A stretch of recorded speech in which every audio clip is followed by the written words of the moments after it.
The wind coming off the Charles River in November does not just chill the skin. It hunts for the bone. It is a specific kind of damp, aggressive cold that cuts through layers of wool and cashmere as if they were nothing more than paper. Marcus Wellington sat on a wrought iron bench in the center of Boston Common, entirely indifferent to the temperature. He was wearing a bespoke charcoal suit that cost more than most people's cars, a coat tailored in London, and shoes polished to a mirror shine that currently reflected the gray, overcast sky. He was 42 years old, the CEO of Wellington Holdings, and arguably one of the most powerful men on the eastern seaboard. He could buy this park. He could buy the buildings casting long, jagged shadows over the grass. But at this specific moment, sitting with his gloved hands resting on his knees, Marcus Wellington possessed absolutely nothing of value. 3 hours earlier, he had watched a mahogany casket descend into the frozen earth of Mount Auburn Cemetery. His father, Arthur Wellington, the Titan, the builder, the man who had taught Marcus that emotions were a liability on a balance sheet, was gone. The funeral had been a masterpiece of efficiency. There were senators, business rivals, and estranged relatives who appeared like vultures sensing a carcass. There were firm handshakes, murmured condolences that sounded like business transactions, and the heavy silence of a legacy that felt more like a burden than a gift. Marcus had slipped away from the wake, escaping the ballroom of the Four Seasons to walk. He walked until his lungs burned from the cold air, eventually collapsing onto this bench, the noise of the city fading into a dull, rhythmic thrum. He reached into his inner coat pocket and pulled out the letter. It was the only thing Arthur had left him personally. The lawyers handled the trust funds and the stocks.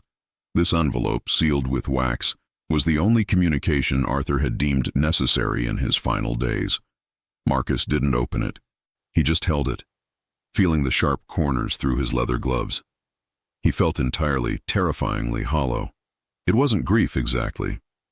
It was the sudden, vertiginous realization that the compass by which he had steered his entire life, his father's approval, had been smashed. "Excuse me." The voice was small, barely audible over the rustle of dry leaves skittering across the pavement. Marcus didn't look up immediately. He assumed it was a tourist looking for the Freedom Trail, or perhaps someone asking for spare change. He had a practiced way of ignoring people, a skill honed in boardrooms and first-class lounges. He stared at the tips of his shoes. "Mister?" The persistence of the voice forced a reaction. Marcus blinked, shaking his head slightly as if waking from a trance, and turned his gaze to the left. Standing 3 feet away was a child. She couldn't have been more than 6 or 7 years old. She was wrapped in a puffy pink coat that was clearly 2 sizes too small. Her wrists were exposed to the biting air. On her feet were sneakers held together by silver duct tape. Her hair, jet black and straight, was tucked under a knit hat that had seen better days. But it was her eyes that stopped Marcus's breath. They were dark, intelligent, and unsettlingly calm. She wasn't crying. She wasn't trembling. She was clutching a worn-out stuffed rabbit by one ear, its fur matted and gray with age. "Are you lost too, mister?" she asked. The question hung in the frozen air between them. Marcus frowned, confused by the syntax. "Too? I beg your pardon?" he said, his voice raspy from disuse. "You look like the way I feel," the girl said, stepping an inch closer.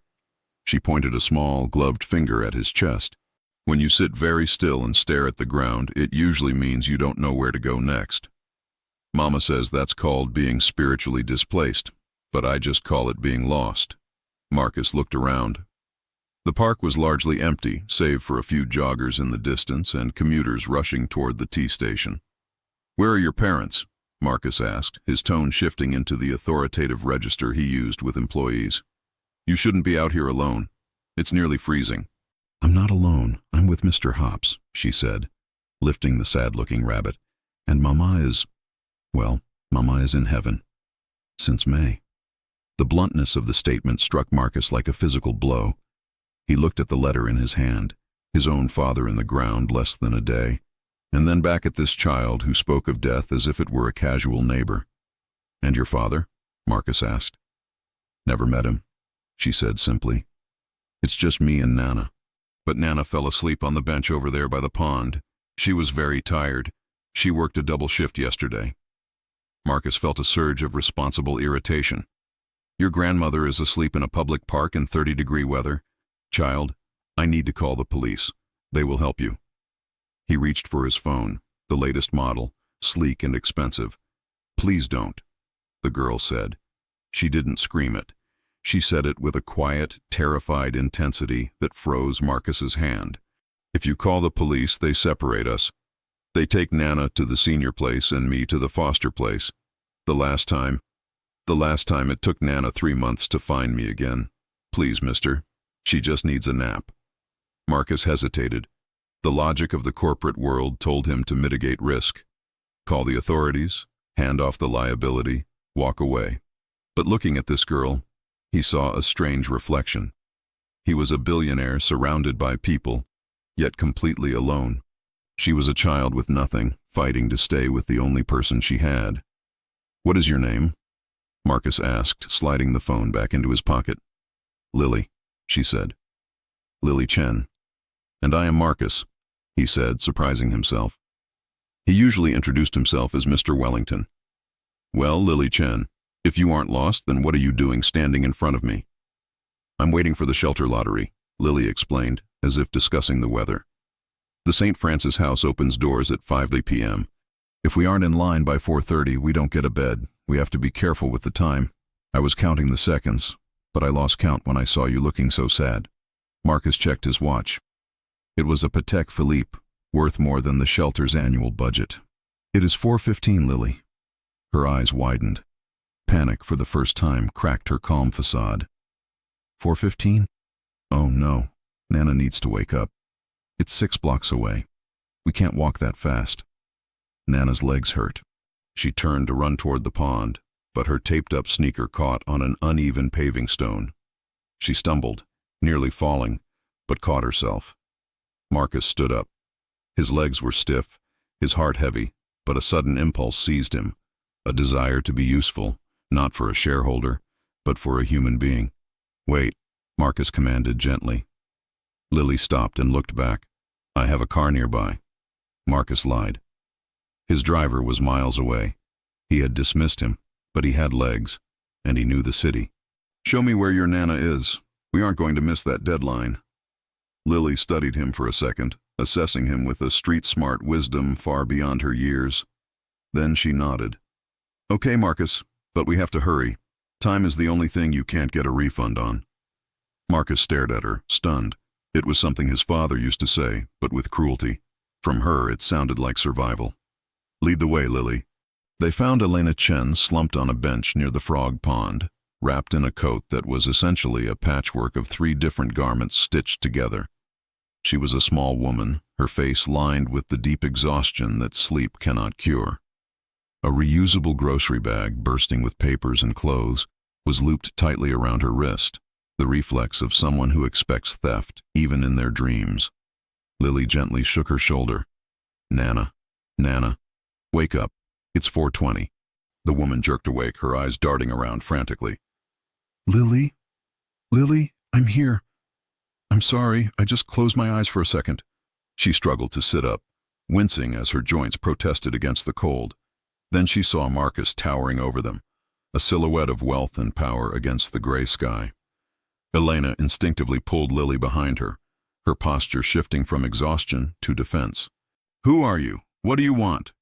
Her English was perfect, articulate, carrying the cadence of an educated woman. I'm not here to bother you, madam, Marcus said, raising his hands in a gesture of surrender. Your granddaughter mentioned you were racing the clock for the St. Francis house. I merely offered to assist you in getting there. Elena looked at Lily, then back at Marcus. She scanned his suit, his stance. She didn't see a threat. She saw an anomaly. We don't need charity, sir. We are just fine. Nana, he has a watch, Lily whispered loudly. He said it's 4:20. We have 10 minutes. The color drained from Elena's face. 10 minutes? Oh, God. She grabbed the heavy bag, struggling to lift it. Allow me, Marcus said. He didn't wait for permission. He reached down and took the bag. It was surprisingly heavy, the weight of a life condensed into portable storage. He felt the shape of books, canned food, and dense fabric. Sir, you cannot carry that. You'll ruin your coat. Elena protested, trying to take it back. My coat is insured, Marcus said dryly. Your deadline is not. Let's move. They began to walk, exiting the park and hitting the pavement of Beacon Street. It was a surreal procession, one of Boston's elite tycoons carrying a homeless woman's survival bag, flanked by an elderly woman limping with determination and a 6-year-old girl skipping to keep up. As they walked, Marcus noticed Lily wasn't just looking around. She was scanning the environment with intense focus. Her lips moved silently. What are you doing, Lily? Marcus asked, adjusting the heavy bag on his shoulder. Calculating, she said, without breaking stride. The sidewalk blocks are 2 feet by 2 feet. We are walking at a pace of roughly 3 blocks every 4 minutes. The shelter is 0.6 miles away. If we maintain velocity, we arrive with 2 minutes to spare. But Nana is slowing down by a factor of 10% every block due to hip pain. Marcus stopped for a fraction of a second, stunned. He looked at Elena. Elena offered a tired, proud smile. She likes numbers. It's how she makes sense of the chaos. She taught herself multiplication when she was 4 using discarded lotto tickets. That's impressive, Marcus murmured. He looked at the girl with new eyes. He dealt with analysts who had MBAs from Wharton who couldn't calculate risk as quickly as this child just calculated their arrival time. It's not magic, it's math, Lily said, looking up at the towering glass skyscrapers of the financial district. Like that building, the Hancock. It's a rhombus mostly. The angles reflect the sky so it disappears. It's smart engineering. If you calculate the wind load. She trailed off, distracted by a bakery window displaying warm pastries. Marcus felt a pang of guilt so sharp it nearly doubled him over. He owned 3 buildings in this district. He had never once thought about the geometry of them, only the rent roll. He looked at Lily staring at the pastries, not begging for one, just admiring them like they were art in a museum. Something to be seen but never touched. Lily, Marcus said softly, are you hungry? We ate yesterday, Lily said matter-of-factly. Today is a rationing day. We save for the weekend because the soup kitchen is closed on Sundays. We ate yesterday. The words rattled around Marcus's brain. He had thrown away a $50 steak lunch untouched because he wasn't in the mood after the funeral. We are going to make the shelter, Marcus said, his voice hardening with determination. And then, we are going to solve the dinner problem. Sir, please, Elena said, breathless from the exertion. You've done enough carrying the bag. Do not make promises you won't keep. Lily remembers everything. Don't give her false hope. I don't break contracts, Marcus said, looking Elena in the eye. And I don't give false hope. I give results. They turned the corner onto the street where St. Francis House was located. The reality of the other Boston hit Marcus instantly. It wasn't the clean, historical Boston of the travel brochures. The sidewalk was lined with people, dozens of them. Men in army jackets, women with strollers, teenagers with hoods pulled low. It was a sea of gray and brown, a humanity stripped of color. We made it, Lily chirped. See? The line is still moving. She ran ahead to the back of the queue. Elena limped after her, taking the bag from Marcus. Thank you, Elena said, her eyes wet. You have no idea what it means to not have to carry that for 6 blocks. You go back to your world now, sir. This place, this isn't for you. She turned and joined the line, merging into the mass of people. Marcus stood on the opposite side of the street, next to a luxury sedan parked illegally. He should leave. He had done his good deed. He could go home, pour a scotch, and forget, but he couldn't move. He watched Lily holding her grandmother's hand. He watched the way the other men in line stepped back respectfully to let the old woman and child stand together. He saw a community formed in the crucible of suffering. And then, he saw the security guard at the door hold up a hand. The line stopped moving. The door closed. The shelter was full. Marcus watched Lily's shoulders slump. He saw Elena cover her face with her hands. They were still outside. It was 30 degrees, and they had nowhere to go. Marcus Wellington crossed the street. The atmosphere outside the shelter doors shifted instantly from anxious hope to heavy resignation. A collective groan went through the crowd, but there was no rioting, no screaming. These people were used to doors closing in their faces. It was just another Tuesday, Elena was trembling. She wasn't crying, she was too dehydrated for tears, but her body was vibrating with the shock of the cold and the crushing weight of failure. "It's okay, Nana," Lily was saying, rubbing her grandmother's leg. "We can go to the subway station.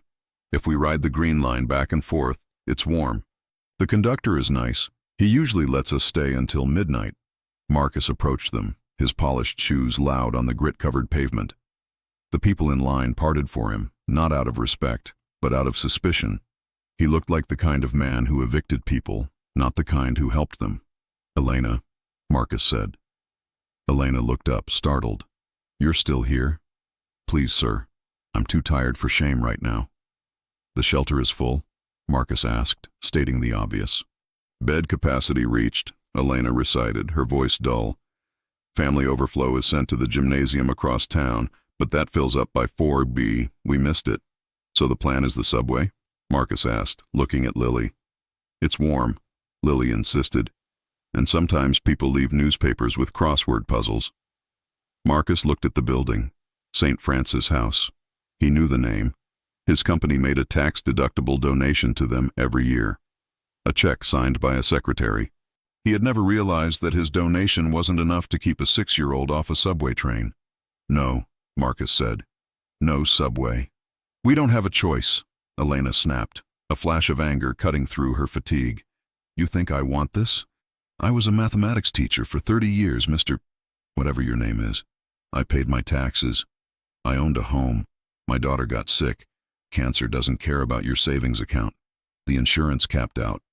The mortgage went, then she died. And now I am here.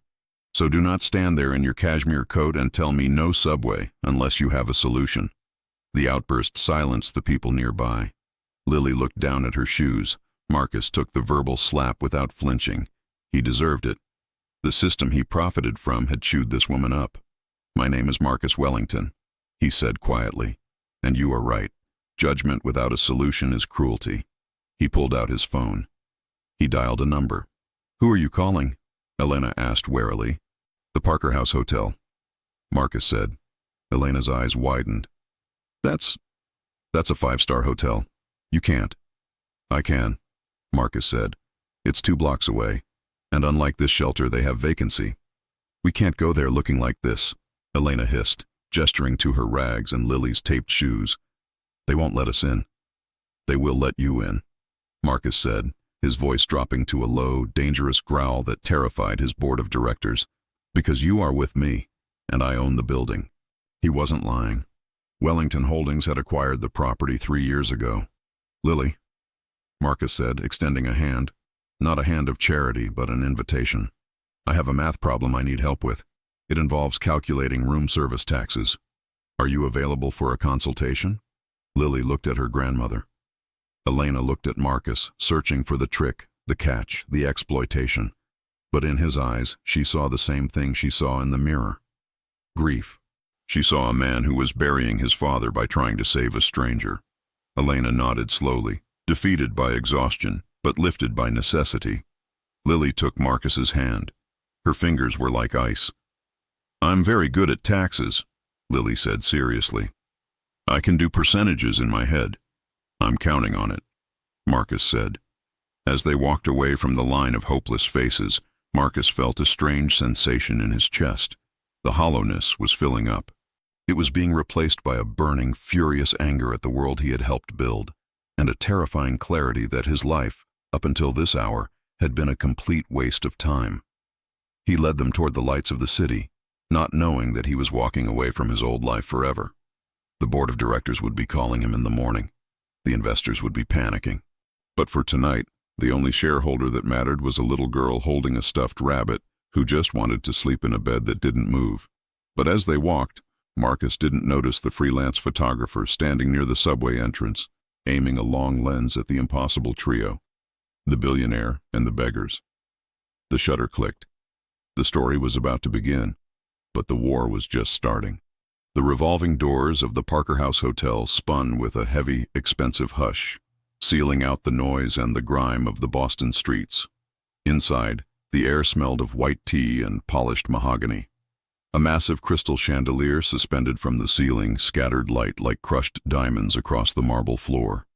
When Marcus walked in, the atmosphere in the lobby shifted instantly. The concierge straightened his tie. The bellhops stopped leaning against the pillars. But as their eyes traveled from Marcus to the two figures trailing behind him, the professional masks slipped. Elena was shrinking into herself, clutching her grocery bag as if it contained state secrets. The warmth of the lobby hit her like a physical weight, making her dizzy. Lily, however, was looking at the chandelier. "That's a fractal pattern," she whispered to Mr. Hops, the rabbit. "Self-repeating geometry." "Good evening, Mr. Wellington." The night manager, a man named Sterling with a perfectly trimmed mustache, stepped forward. His eyes flicked disdainfully toward Elena's muddy shoes, which were leaving faint prints on the pristine marble. "I see you have guests. Perhaps I should direct them to the service entrance? We have a policy regarding—" "Regarding what, Sterling?" Marcus asked. His voice was soft, barely a whisper, but it carried the lethal weight of a guillotine blade. He stopped walking and turned to face his employee. "Regarding solicitation and loitering, sir," Sterling stammered. "We must consider the comfort of our other guests."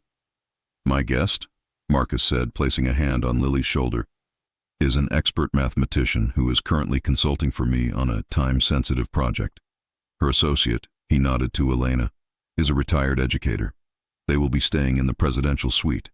You will send up a cart with hot chocolate, warm milk, roasted chicken, vegetables, and fresh fruit. And Sterling?" "Yes, Mr. Wellington. If you look at their shoes one more time with anything other than professional admiration, you will be looking for a new job by morning. Am I clear?" "Crystal clear, sir." They rode the elevator in silence. The golden box ascended smoothly, 40 floors up. Lily watched the numbers change on the display, counting the seconds between floors. 2 seconds per floor, she noted. Efficient. When the doors opened to the presidential suite, Elena gasped. It was larger than the house she had lost. There were floor-to-ceiling windows overlooking the city, a fireplace crackling with gas logs, and a bed that looked like a cloud. Marcus stood awkwardly by the door. He was in his element, yet completely out of his depth. "The bathroom is through there. There are robes, toiletries. Please make use of everything." Elena set her bag down. She looked at Marcus, her eyes red-rimmed. "Why?" she asked, her voice trembling. "Why are you doing this? We are nothing to you." Marcus looked at the empty room, then at the little girl who was currently calculating the volume of the sofa with her hands. "Because today I buried my father," Marcus said, the truth slipping out before he could stop it. "And he died with a net worth of $2 billion and 0 friends. I don't want to end up like him. Tonight you aren't charity cases. You are the only company I can stand." He turned to leave. "I have a room down the hall. I'll come for you at 8 a.m. for breakfast." "Marcus?" Lily called out. He paused, hand on the doorknob. "You didn't give me the math problem," she said. "The one about the room service tax. We had a deal. I don't take free things. Mama said nothing is free." Marcus smiled, a genuine, rare expression that crinkled the corners of his eyes. "Right, the problem. If the room service bill is $84, 0, and the city tax is 7.5%, and the hospitality tax is 2%, what is the total?" Lily didn't blink. She stared at the ceiling for exactly 3 seconds. $91.98, she said. Marcus hadn't calculated it himself, but he nodded as if he had. "Correct. Payment accepted. Good night, Lily." He closed the door. Alone in the hallway, he leaned his forehead against the cool wood. His heart was racing.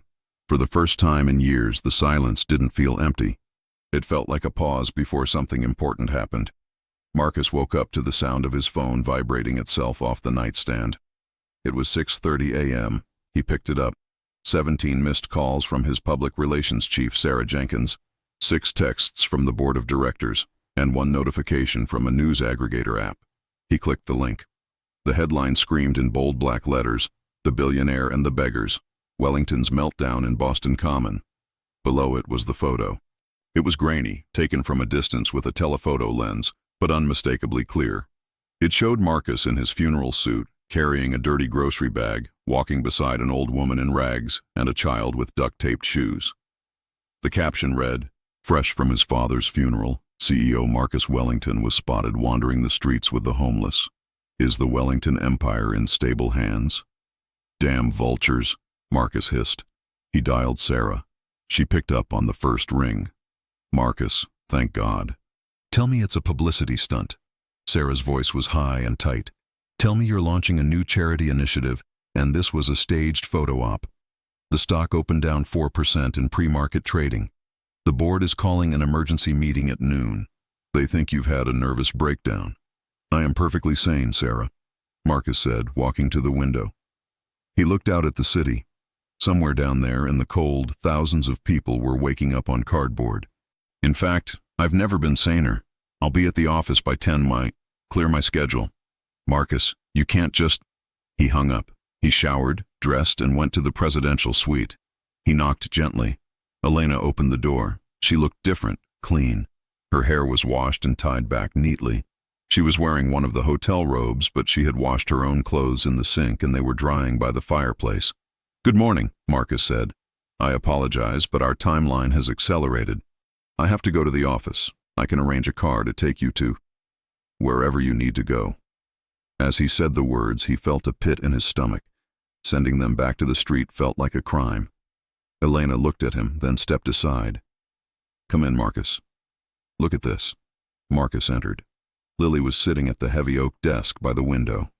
She wasn't watching cartoons. She was surrounded by hotel stationery, dozens of sheets of paper covered in complex drawings and equations. "She couldn't sleep," Elena whispered.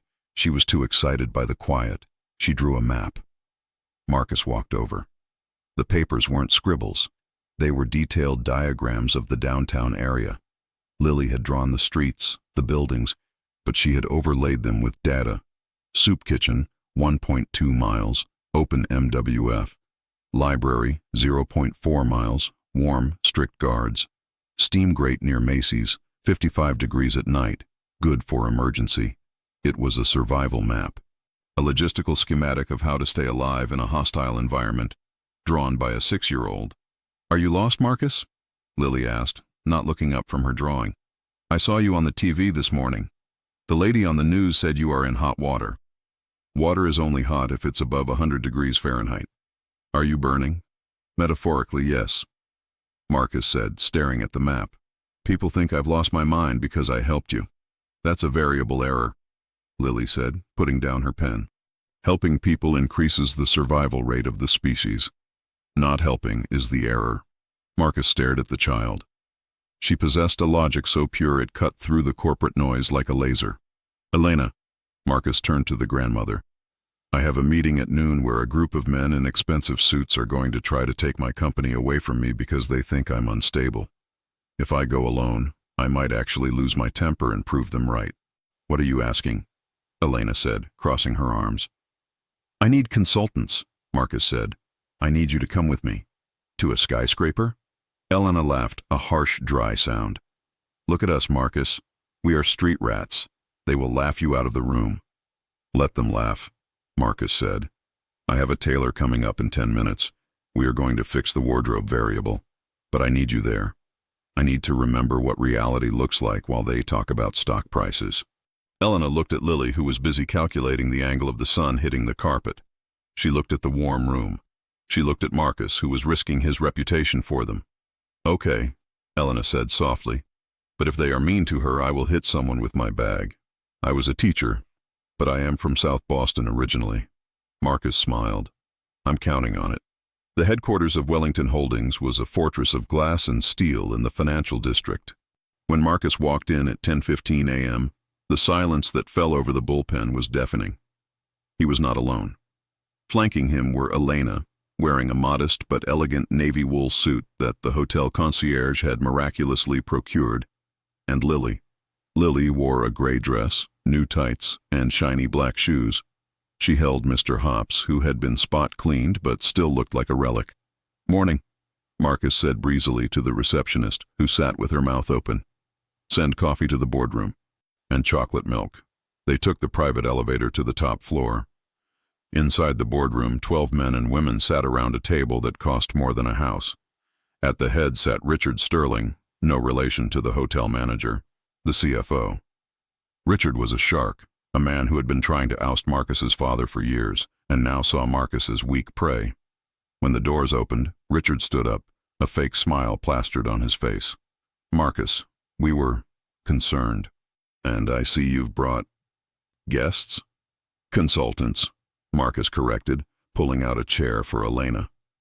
Lily climbed into the chair next to her, placing Mr. Hops on the mahogany table.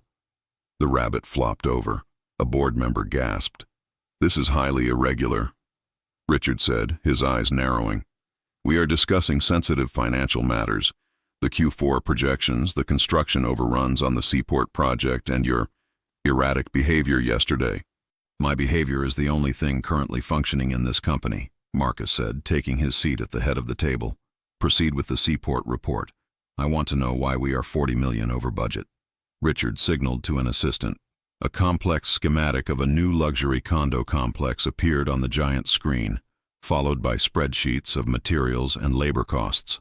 "As you can see," Richard droned, "the rising cost of steel and union labor delays have created a deficit. We need to liquidate some of the charitable assets to cover the gap. Specifically the land we holding in Roxbury for the community center." "You want to sell the community center land?" Marcus asked, his voice low. "It's a non-performing asset." Richard shrugged. "The numbers don't lie, Marcus.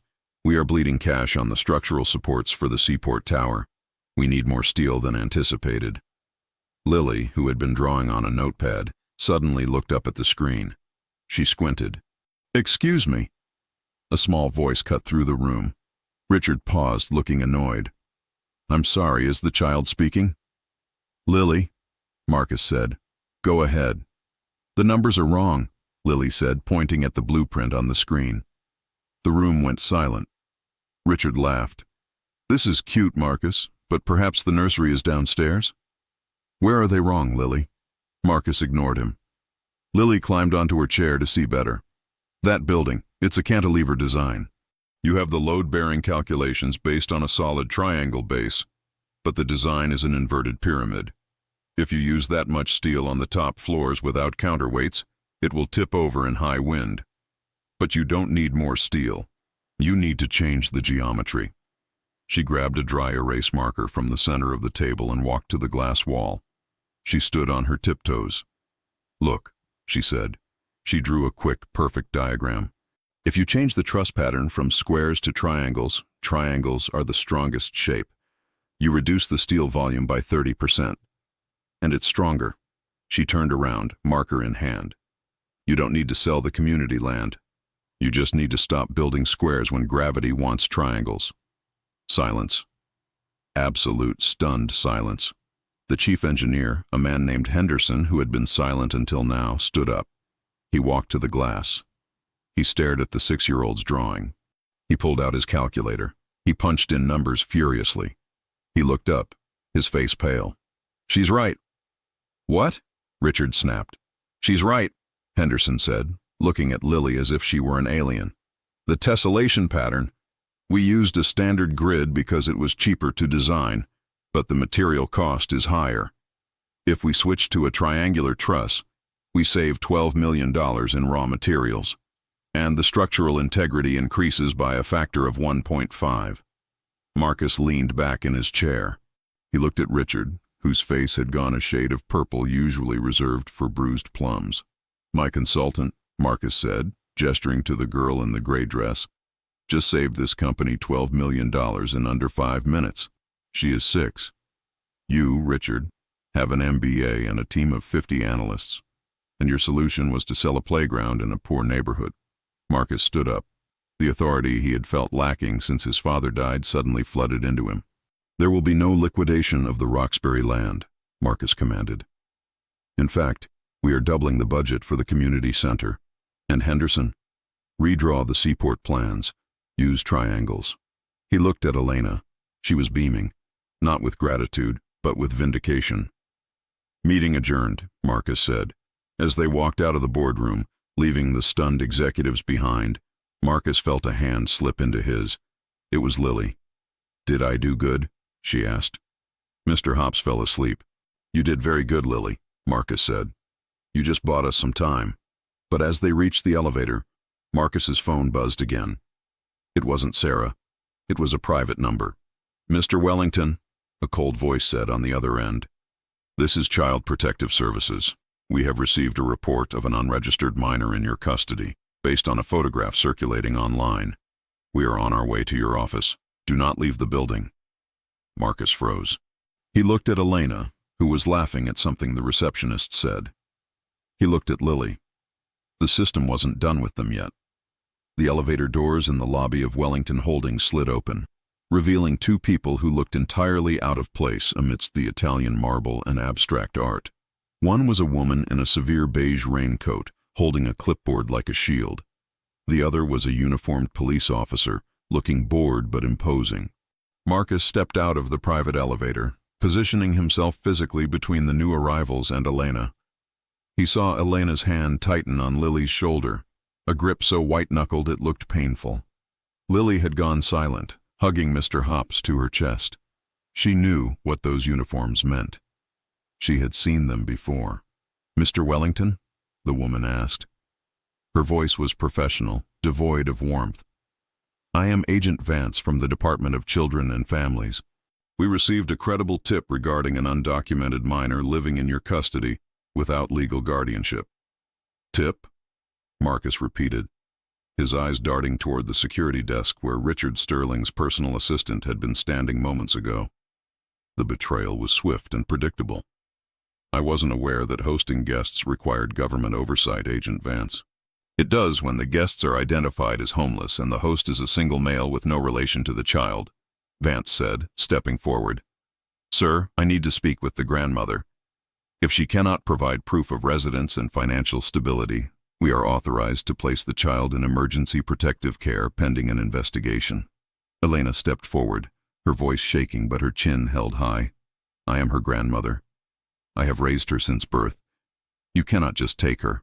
Ma'am, you are currently listed as address unknown in our system, Vance said, not unkindly, but firmly. A hotel room paid for by a stranger is not a stable residence. It's a temporary arrangement.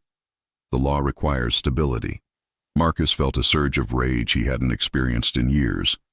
It was the same cold mathematical cruelty that Richard used in the boardroom, but applied to human souls. Stability?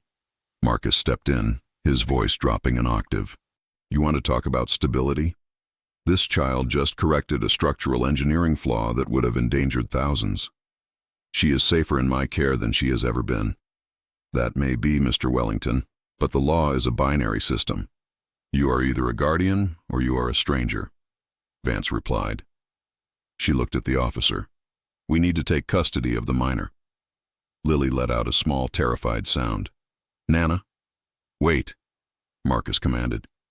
He didn't shout. He projected.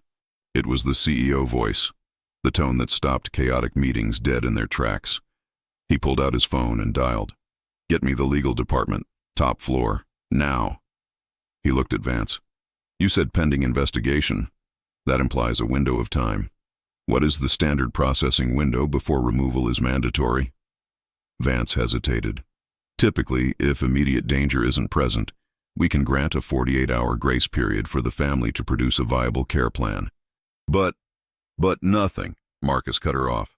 There is no danger here. You are standing in the headquarters of a Fortune 500 company. I am declaring my intent to sponsor this family. They are not homeless. They are the beneficiaries of the Wellington Foundation's new housing initiative. It was a lie. He was inventing it on the spot. I need paperwork, Mr. Wellington, Vance said, narrowing her eyes. Not speeches.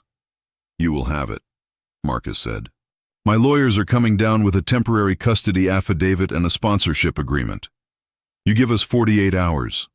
If I haven't formalized their living situation and established a legal framework by Friday at 5 p.m., you can come back.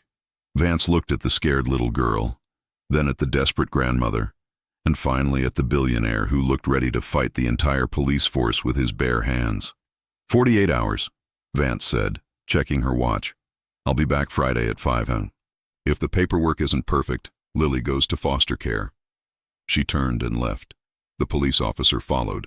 Marcus let out a breath he didn't know he was holding. He turned to Elena. She was trembling uncontrollably. "You lied to them," Elena whispered. "You don't have a housing initiative." "I do now," Marcus said. "Come on. We can't stay here. The sharks smell blood." "Where are we going?" Lily asked, her voice small. "Home," Marcus said. "My real home." Marcus's penthouse was located atop the Millennium Tower. It was a palace of glass, steel, and silence. It was minimalist to the point of being sterile. There were no photos on the walls, no magnets on the fridge, no clutter. It looked like a museum exhibit where no one actually lived. Elena walked in holding her grocery bag, and the contrast was heartbreaking. She looked afraid to touch the furniture. "It's big," Lily said, her voice echoing in the vast living room. "The volume of this room is sufficient for 40 people." "It usually holds one," Marcus said, tossing his keys on a granite island. "And he's usually working." He went to the wet bar and poured a glass of water for Elena. "We have 2 days. I need to figure out how to legally adopt a housing project into the company charter so I can keep you two off the street, and I need to stop the board from firing me for doing it." He sat down on a leather stool and finally, after carrying it for 2 days, pulled the letter from his father out of his pocket. Elena watched him. "You haven't opened it yet." "I know what it says," Marcus said bitterly. "It's going to be a list of failures." "Marcus, you didn't merge with the Asian markets. Marcus, you're too soft." "Variables are unknown until observed," Lily said, sitting on the floor and opening a book she had taken from Marcus's library shelf. "Schrodinger's cat. The letter is both nice and mean until you open it." Marcus stared at her. "Schrodinger? Where did you learn that?" "Public library," Lily shrugged. "Section 530. Physics." Marcus sighed and broke the wax seal. He unfolded the heavy paper. The handwriting was shaky. Arthur had written this near the end. "Marcus, if you are reading this, the lawyers have done their job, and I'm in the ground. Good. I hated hospitals. You were always better at the numbers than I was. You understood the profit margins. I taught you that. I taught you to build walls because walls keep the world out. I thought that was safety. I was wrong. In the safe behind the painting in the study, there is a red ledger. It contains the records of Project North Star. I started it 20 years ago. I bought the slums in Dorchester and Roxbury. I intended to renovate them, to give back. But the shareholders got angry. The profits dipped, so I stopped. I became a coward. I let the buildings rot because it was cheaper than fixing them. I built an empire, son, but I never built a home. Not for me, and not for the people I promised to help. Don't be like me. The math of a life isn't about what you accumulate. It's about what you subtract. Pain, hunger, fear. Fix it." Dad Marcus lowered the letter. His hand was shaking. He wasn't angry, Marcus whispered. He was ashamed. "What is Project North Star?" Elena asked softly. Marcus stood up and walked to the large abstract painting in the hallway. He swung it aside to reveal a wall safe. He punched in the code. His birthday. Inside, sitting alone, was a dusty red ledger. He brought it to the kitchen island and opened it. It was filled with handwritten entries, addresses, names of families, and financial calculations that abruptly stopped in 2005. Lily climbed onto a stool to look. She scanned the pages. "Look at the numbers," she said, pointing to the column of expenses. "What about them?" Marcus asked. "They follow Benford's law," Lily said excitedly. "Benford's what?" Elena asked, confused. "Benford's law," Lily explained, her eyes lighting up. "In a natural set of numbers, the digit 1 appears as the first digit about 30% of the time. The digit 9 only appears less than 5% of the time. Look at these expenses for the repairs. 1, 1, 2, 1, 3. They follow the curve. That means these numbers are real. He really spent this money." She flipped to the later pages, the ones from 2005. "But look here," she pointed. 9, 8, 9, 7. Too many big numbers. These are fake. Someone cooked the books to make it look like the repairs were too expensive to continue. Marcus stared at the ledger. He understood accounting, but he had missed the pattern. Someone sabotaged the project, he realized. Someone made the costs look inflated to force my father to shut it down. Who would benefit from that? Elena asked. Marcus's eyes hardened. The man who took over as CFO in 2005, Richard Sterling. The puzzle pieces snapped together. Richard hadn't just been a rival. He had been a leech, draining the company's soul for 20 years. And now he was trying to push Marcus out before Marcus could find the truth. We have the proof, Marcus said, slamming the book shut. We have the gun. Now we just need to pull the trigger. But Agent Vance is coming on Friday, Elena reminded him. If you lose your job, you can't sponsor us. I'm not going to lose my job, Marcus said, a cold determination settling over him. I'm going to take my company back, and I'm going to use Project North Star to do it. The next morning, the atmosphere at Wellington Holdings was toxic. Security guards were posted at the elevators. Whispers stopped when Marcus walked by. He didn't go to his office. He went to the archives in the basement. He brought Lily and Elena with him. Why are we in the basement? Lily asked, holding her nose. It smells like old paper and dust mites. Because the truth is always buried at the bottom, Marcus said. He spent the next 6 hours pulling old files, cross-referencing them with the red ledger. Lily sat on a stack of boxes, using a calculator to verify the interest rates and inflation adjustments. Elena organized the documents by date. It was a war room. Here, Lily said, handing Marcus a sheet of paper. I calculated the difference. If Richard hadn't falsified the repair costs, the housing project would have been profitable by 2010. He stole approximately $14 million by funneling repair costs into a shell company called Sterling Contractors. He was paying himself to not fix the buildings, Marcus said, his voice dripping with disgust. And, Lily added, if you reactivate the project now, using the current tax credits for low-income housing, you can write off the entire cost against the company's tax liability. It costs $0 to fix the buildings. Zero? Marcus asked. Zero, Lily confirmed. It's a perfect equation. At 4:00 p.m., Marcus's phone rang. It was Sarah, his PR chief. She was crying. Marcus, they've called the vote, she sobbed. Richard moved the emergency board meeting to tonight, Christmas Eve. He says you're mentally incompetent. He's showing the press pictures of you hiding in the basement with a homeless family. He's going to fire you in 2 hours. Let him try, Marcus said. Sarah, listen to me carefully. I need you to set up a projector in the boardroom, and I need you to invite the press, not just the financial press, everyone, local news, bloggers, anyone with a camera. Marcus, that's suicide. If the press sees you being fired, just do it, Marcus ordered. He hung up and looked at his team. A 60-year-old grandmother in a thrift store suit and a 6-year-old math prodigy holding a rabbit. Are you ready? Marcus asked them. Elena stood up and smoothed her skirt. I faced a classroom of 30 teenagers every day for 3 decades. A dozen old men in suits don't scare me. Lily hopped down from the boxes. I calculated the probability of winning, she said. And? Marcus asked, bracing himself. The variables are chaotic, Lily said seriously. But Richard relies on a linear projection. He thinks you will play by the rules. If we introduce a chaotic variable, his model collapses. So, what's the chaotic variable? Marcus asked. Lily smiled, and for the first time it looked like a child's mischievous grin. Us. They took the freight elevator up. As they ascended, Marcus looked at his reflection in the steel doors. He looked tired. His suit was rumpled. He hadn't shaved. But for the first time in his life, he didn't look lost. He turned to Lily. Lily, remember when you asked me if I was lost too? Yes, she said. I'm not anymore.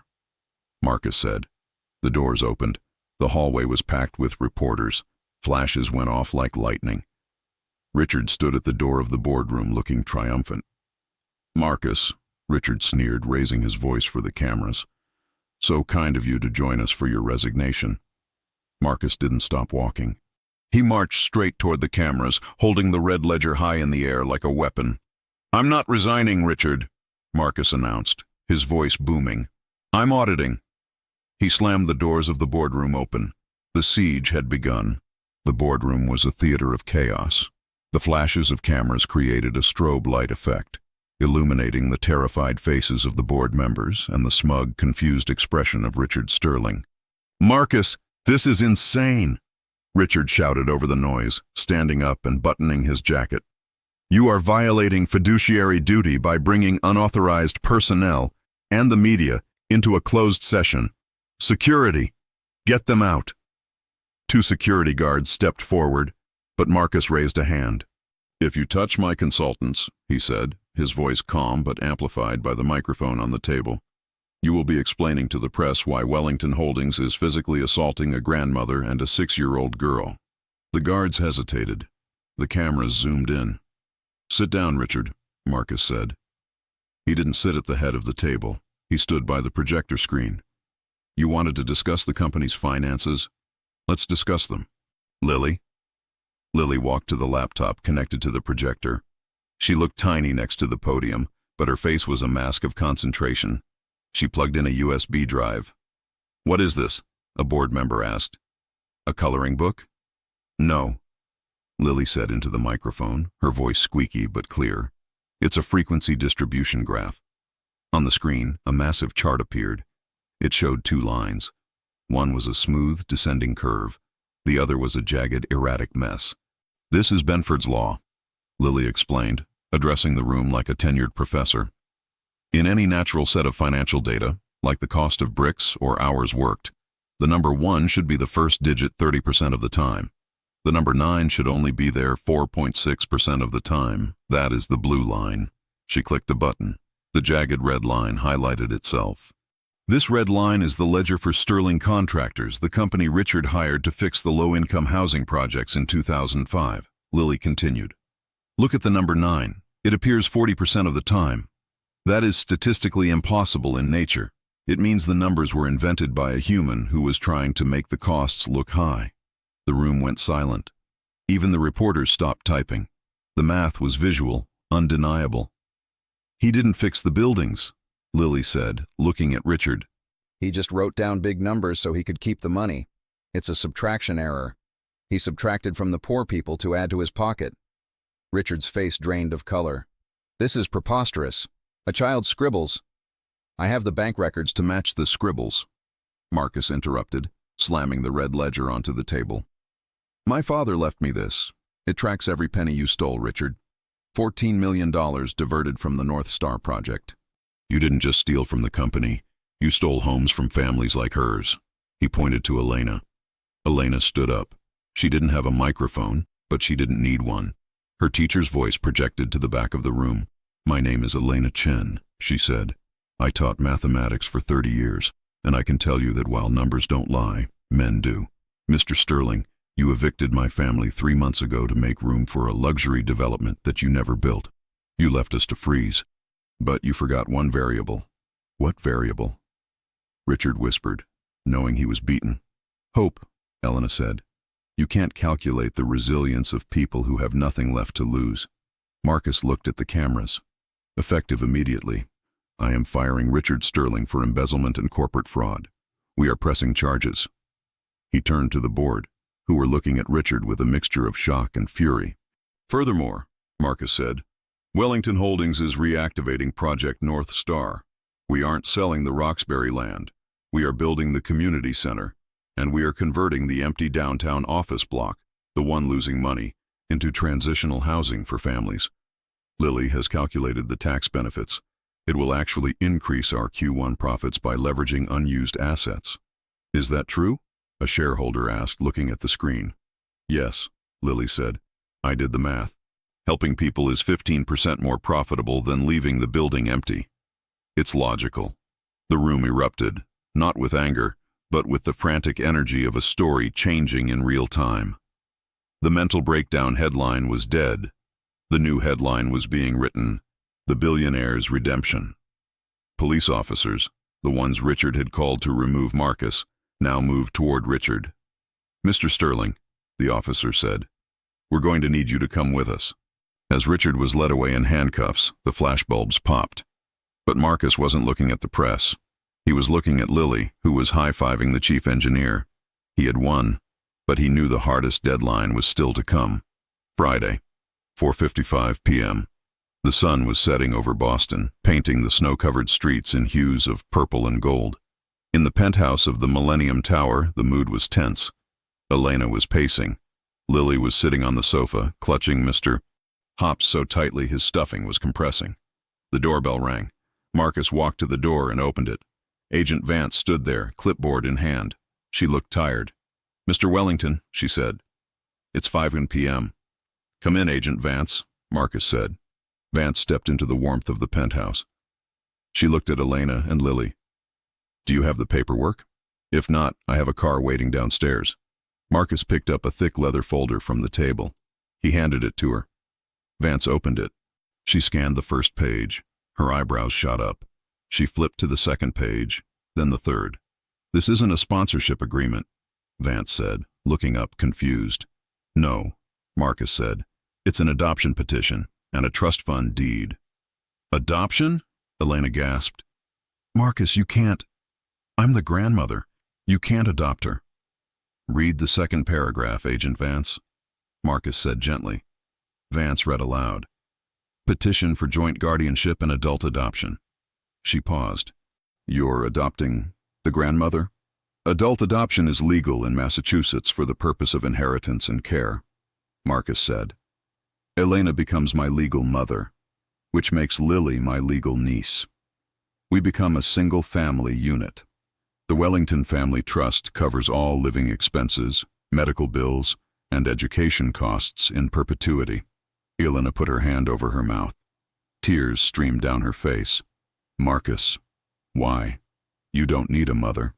You have an empire." Marcus walked over and took Elena's rough, worn hands in his. "I have an empire of glass and steel, Elena," he said softly. "But until 2 days ago, I was an orphan. My father didn't know how to love. You do.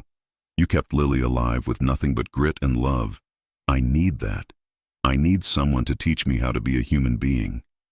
He looked at Vance. "Does the math work, Agent?" Vance closed the folder. For the first time, the bureaucratic mask slipped, and a genuine smile appeared. "The math works, Mr. Wellington," she said. "The file is closed. Merry Christmas." She turned and left. As the door clicked shut, the silence of the penthouse was broken by a small voice. "Does this mean I get a room?" Lily asked. "You get a whole floor," Marcus laughed. "And a new calculator." Lily dropped Mr. Hops and ran. She didn't run to the window or the TV. She ran to Marcus and wrapped her arms around his legs. "Thank you, mister," she whispered. Marcus knelt down and hugged her back. He felt the warmth of her small life against his chest, thawing the last of the ice that had encased his heart since childhood. "Don't call me mister," he choked out. "Call me Marcus, or Uncle, whatever the variable is." Christmas Eve night. The snow was falling heavily now, blanketing Boston Common in a hush of white. The park bench was still there, the wrought iron cold against the night. But it wasn't empty. Marcus sat on one end. Elena sat on the other, holding a cup of hot cocoa. Between them sat Lily, wearing a coat that actually fit, boots that weren't taped, and a hat with a fuzzy pom-pom. They watched the city lights twinkling through the trees. "It's beautiful," Elena said. "I used to hate this park. It was just a place to freeze. Now, it looks like a painting." "Perspective is a variable," Lily said, sipping her cocoa. "The data didn't change. The observer did." Marcus reached into his pocket. He pulled out his father's letter one last time. He struck a match. "What are you doing?" Lily asked. "Closing the ledger," Marcus said. He held the flame to the corner of the paper. They watched as the words of regret and shame curled into ash, carried away by the winter wind. "Are you sad?" Lily asked, watching the sparks fly upward. "No," Marcus said. He looked at the two people beside him, the family he had found in the wreckage of his life. "I'm not sad, and I'm not lost." He looked up at the sky. Above the city lights, one bright star was visible through a break in the clouds. Project North Star wasn't a building, Marcus realized aloud. It was a direction. He stood up and offered a hand to Elena and then to Lily. "Come on," Marcus said. "Let's go home. We have a lot of work to do tomorrow. There are a lot of people still waiting in line." "I'll calculate the logistics," Lily said, grabbing his hand. "And I'll teach you how to make a proper Christmas dinner," Elena added. They walked away from the bench, leaving the ghosts of their past behind in the snow. 3 people who had been broken, subtracted from society, now added together to make something whole. And as they walked toward the lights of the city, the snow covered their footprints, leaving the path behind them clean, white, and ready for a new story.